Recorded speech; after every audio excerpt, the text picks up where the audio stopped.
L'année dernière sur la chaîne, nous avions testé le Magic 5 Pro, le téléphone haut de gamme de chez Honor. À mes yeux, ce téléphone était la bonne surprise du début 2023. Beau, puissant, bon en photo et livré avec un chargeur rapide, Honor avait coché toutes les cases pour être une alternative crédible et moins chère que le S23 Ultra de chez Samsung. Mais bon, ça c'était l'année dernière et maintenant nous sommes en 2024 et Honor vient avec une nouvelle itération en ce début d'année qui mise beaucoup sur l'IA. Est-ce que c'est un simple gimmick ou bien il y a une réelle plus-value?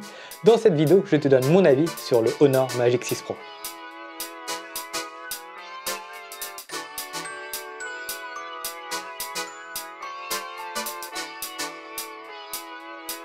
Avant de rentrer dans le vif du sujet, petit message concernant les conditions de cette prise en main.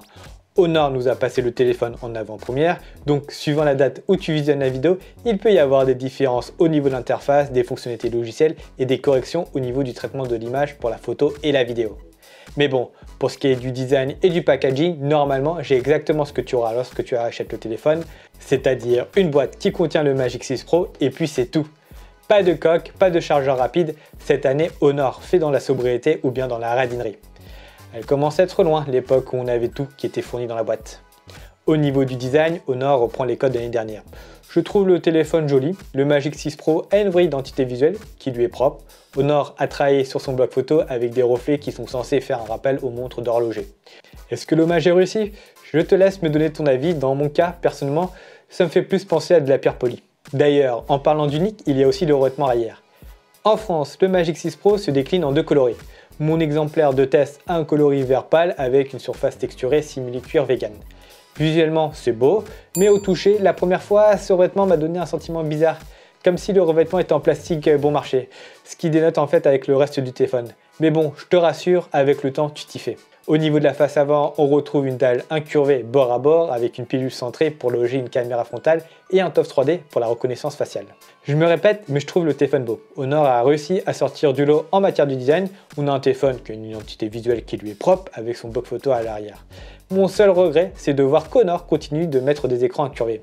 Tous les autres téléphones haut de gamme ont des dalles plates et personnellement, je préfère les écrans plats. On évite les fausses manips et il y a moins de chances d'abîmer l'écran lorsque le téléphone tombe. Du côté de la fiche technique, Honor a mis ce qu'il y a de mieux.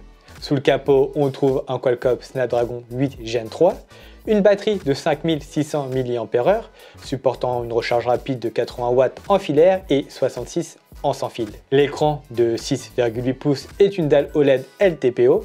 Le nombre d'images par seconde peut varier de 1 à 120 images suivant l'utilisation. Dans la pilule, on retrouve la caméra de 50 mégapixels et le capteur TOF pour la reconnaissance faciale 3D.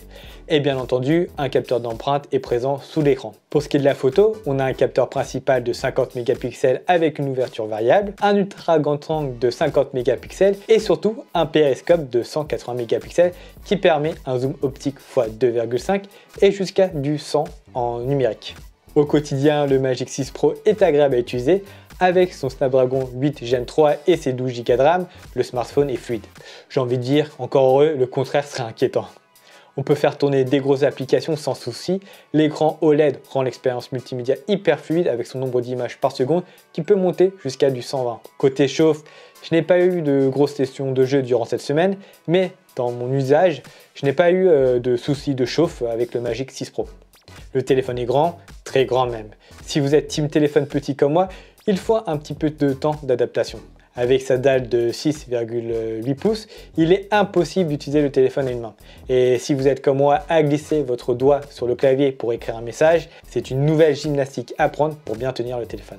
Le Magic 6 Pro tourne sous Android 14 avec la surcouche Magic OS. Cette surcouche apporte quelques fonctionnalités supplémentaires par rapport à de l'Android standard. Les fonctionnalités les plus intéressantes à mes yeux sont la possibilité de changer de thème, le panneau de notification et de raccourcis qui apparaissent en fonction de où tu fais ton glissement vers le bas et le panneau de raccourcis qui apparaît avec un glissement sur le côté. Petite nouveauté par rapport au modèle de l'année dernière, Honor a mis la fonctionnalité Magic Capsule. C'est le Dynamic Island Made in Honor. L'interface apparaît pour quelques usages type horloge, dictaphone, musique et en vrai, même si ce n'est pas révolutionnaire, on y prend vite goût. Un peu comme la reconnaissance faciale 3D qui est toujours aussi efficace et rapide sur ce téléphone. Honor a aussi mis en avant l'IA dans sa communication. En 2024, c'est vraiment le terme à la mode qui est mis en avant partout dans la tech. À l'usage, c'est vraiment dans la photo et la vidéo que l'apport de l'IA se fait le plus sentir. Et encore, il n'y a rien de révolutionnaire dedans. Mais avant de te l'expliquer, faisons le point sur la configuration qu'a mis Honor. Le bloc photo arrière a 3 capteurs différents, 2 de 50 mégapixels qui servent d'ultra grand angle et de grand angle.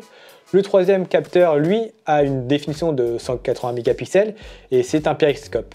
Grâce à lui, tu as un zoom optique x 2,5 et il peut même aller jusqu'à du zoom x 100 en numérique. Au niveau de la qualité des photos et vidéos, on est sur du très bon, on a une bonne plage dynamique, le mode nuit est bon et rehausse bien les scènes sans cramer les photos. Dans sa communication, Honor a mis en avant la présence d'un capteur à ouverture variable. Qu'est-ce que ça signifie concrètement? Tout simplement que suivant les conditions, le téléphone va capter plus ou moins de lumière en ouvrant son iris, ce qui apporte en fait plus de confort dans la réalisation de photos et de vidéos en conditions de faible luminosité. Après, le choix d'ouverture est fait par le téléphone.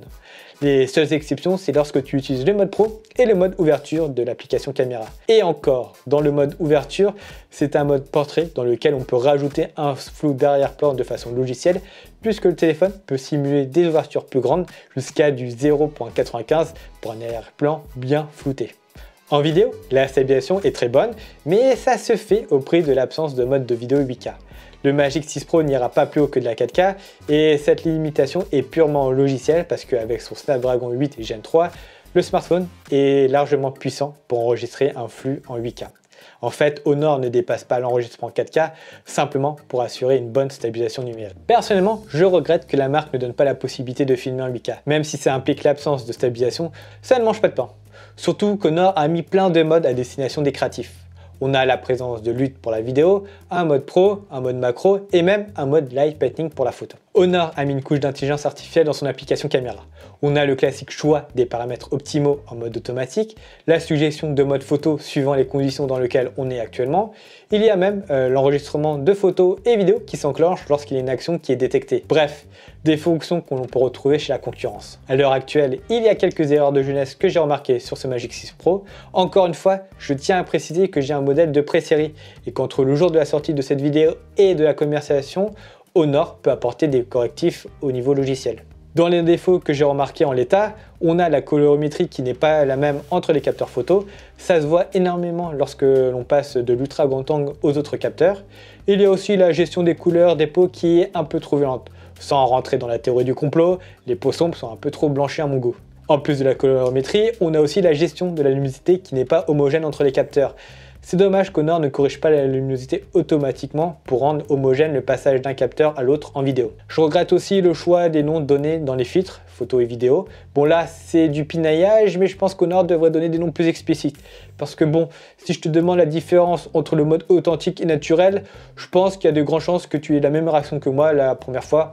Je sais pas à quoi ça sert. Donc pour info, le mode authentique va augmenter les contrastes contrairement au mode naturel qui, comme son nom l'indique, a un contraste plus proche de la réalité.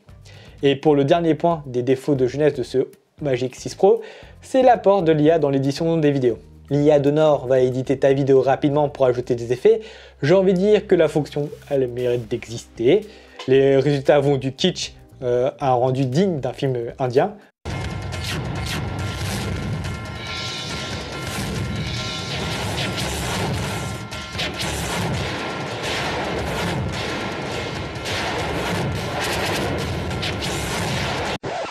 Bon, ça ce n'est que mon avis.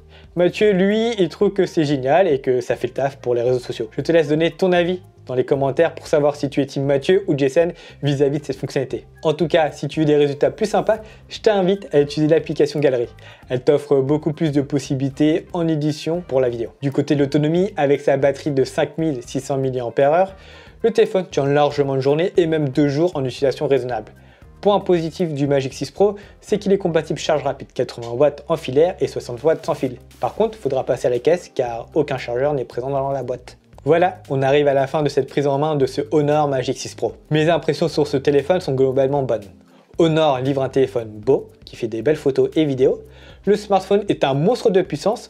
On a littéralement un téléphone qui explose le S24 européen en termes de performance et le tout pour 1299 €. Actuellement, mes regrets sont l'absence de chargeur et de coque dans la boîte de téléphone. C'est dommage de voir qu'Honor suit cette tendance du marché là, mais ne s'aligne pas complètement dans d'autres tendances qu'on peut retrouver chez la concurrence, notamment en termes de mise à jour du téléphone, parce que pour rappel, on a un téléphone qui est vendu à plus de 1000 €. Honor, lui, dans sa politique actuellement, propose 3 mises à jour majeures d'Android et 5 ans de mise à jour de sécurité, qui est plutôt pas mal, on va pas se mentir, mais il y a beaucoup mieux. Chez la concurrence, on peut retrouver jusqu'à une mise à jour de 7 ans. Une politique de mise à jour à long terme aura 2 effets bénéfiques. Premièrement, les utilisateurs vont être contents de voir qu'une marque supporte leur téléphone longtemps. Et deuxièmement, c'est bon pour la planète puisque nos téléphones ne seront pas obsolètes au bout de quelques années. Mis à part ces points négatifs, Honor livre un téléphone qui n'a pas à rougir face à la concurrence. En plus, il y a une offre de lancement pour le Magic 6 Pro. Honor offre un pad neuf, une tablette milieu de gamme d'une valeur de 400 €. Donc franchement, si tu as envie d'acheter le téléphone, regarde la description. On te met un lien d'affiliation pour soutenir la chaîne. Tu payes le téléphone au même prix, mais tu nous aides en soutenant la chaîne sans débourser le moindre centime. J'ai envie de dire, c'est un win-win. Sur ce, moi je te dis à la prochaine et n'oublie pas, restez connectés.